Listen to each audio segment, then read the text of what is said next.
Servus, greetings and hello, it's Tabletop Lenny again, and I'd like to share with you my first experiences when it comes to resin casting. And I made a silicone rubber mold out of these master models.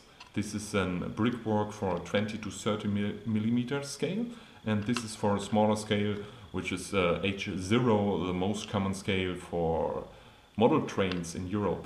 And yeah, I just used this box and poured in this two-component silicone rubber.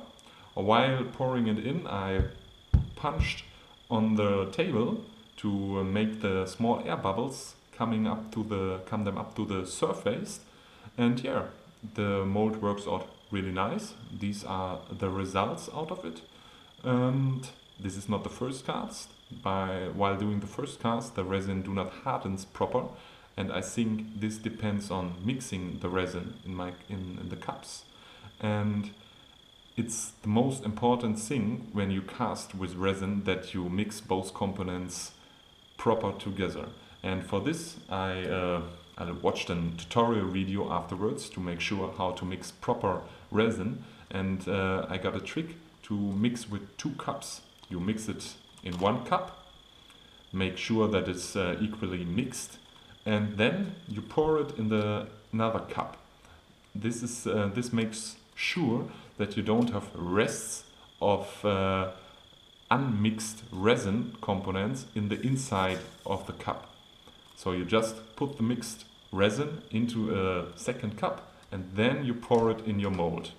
While pouring it in the mold, you use a high distance, so you make sure that the big air bubbles go out of it while you're pouring it in. And I also punched the whole process of pouring on the table to make the air bubbles come up to the surface. And these are the results. The first one wasn't good, as I told you. I have to throw them away. And the second one turned out, in my opinion, really nice. As you can see here, there are no big air bubbles on the surface.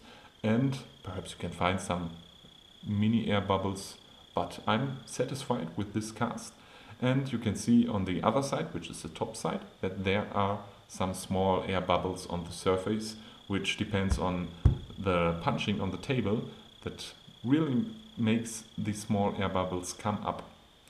And the second cast is this small wall, and yeah, it is more or less similar to the original, and now it is possible to reproduce simple things and to build real big areas of really high detailed brickwork, perhaps in place of a medieval castle or a medieval road or something like this. Now you can build, or I can build, a whole model with the same amount of details. If you go this way and you use styrofoam and cut every single stone and glue them together, yeah, the amount of work is extremely high. So it's reasonable, and yeah, it makes sense to make rubber molds if you want to make high detailed and professional scale models. If this helps you out and you get inspired by it, it would be awesome if you share my content and help me to get more abonnents and more viewers on my YouTube channels and Facebook and all those things. I'd like to say thank you for watching, and I'd like to wish you a happy gaming time and a happy modeling time, happy building time. And yeah, see you soon and stay tuned. There will come more videos sooner or later. Bye bye and enjoy your life.